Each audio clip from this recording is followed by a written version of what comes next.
Bantu Hamas mencari kepastian, Qatar menegaskan tak ingin lagi janji kosong. Doha kini menuntut jaminan internasional yang hitam di atas putih, alias perjanjian tertulis dan resmi bahwa Israel tidak akan melanjutkan perang di Gaza. Langkah ini jadi kunci penting di tengah negosiasi rumit antara Israel, Hamas, dan para mediator di Mesir.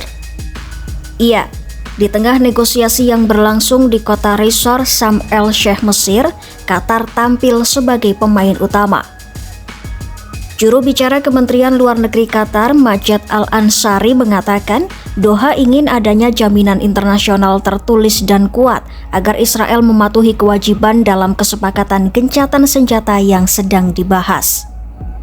Menurutnya, Qatar ingin memastikan bahwa hasil negosiasi kali ini benar-benar mengarah pada 3 hal, yaitu pengembalian sandera, pembebasan tahanan Palestina, dan penghentian perang secara permanen.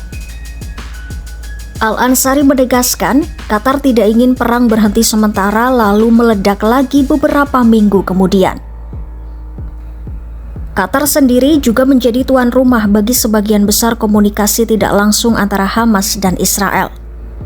Kini, Perdana Menteri Qatar Sheikh Mohammed bin Abdul Rahman Al Thani dijadwalkan tiba di Mesir untuk bergabung langsung dalam perundingan. Ia akan bertemu dengan para mediator dari Amerika Serikat dan Turkiye untuk membahas detail rencana yang dikenal sebagai Rencana 20 Poin Trump. Rencana itu mencakup jeda pertempuran, pembebasan sandera, dan penarikan pasukan Israel dari Gaza. Namun banyak pihak menilai rincian dari rencana tersebut masih belum jelas. Sementara itu, dari pihak Hamas tuntutannya juga tidak jauh berbeda. Pejabat senior Hamas mengatakan kelompok itu bersedia membebaskan tawanan Israel secara bertahap seiring dengan penarikan pasukan Israel dari Gaza. Namun mereka menegaskan pembebasan terakhir baru akan dilakukan bila seluruh pasukan Israel benar-benar angkat kaki dari wilayah itu. Hamas juga menolak tuntutan Israel untuk melucuti senjata. Kelompok ini menegaskan tidak ada satupun pihak yang berhak menyerahkan senjata milik rakyat Palestina. Sebaliknya, mereka meminta agar proses rekonstruksi Gaza segera dimulai di bawah pengawasan Lembaga Nasional Palestina, bukan pemerintahan sementara yang ditunjuk dari luar. Di lain sisi, Perdana Menteri Israel Benjamin Netanyahu menegaskan bahwa Israel akan terus bertindak sampai semua sandera dipulangkan dan kekuasaan Hamas di Gaza disingkirkan. Dalam pernyataannya di media sosial, Netanyahu menyebut perang ini sebagai perang untuk keberadaan dan masa depan Israel.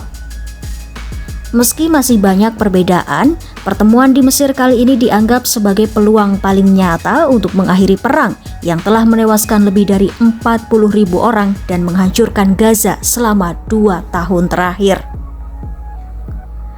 Presiden Amerika Serikat Donald Trump yang kembali aktif mendorong diplomasi Timur Tengah pun mengaku optimistis.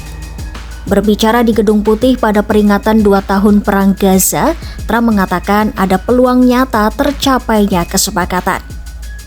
Trump juga mengutus menantunya Jared Kushner dan utusan khusus Steve Witkoff untuk bergabung dalam perundingan di Mesir.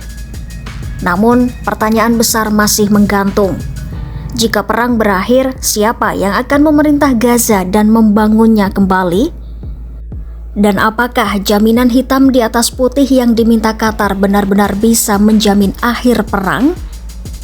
Atau hanya menjadi satu lagi dokumen yang tak mampu menghentikan penderitaan panjang di Gaza? Ya, perdamaian masih menunggu bukti, bukan sekadar janji.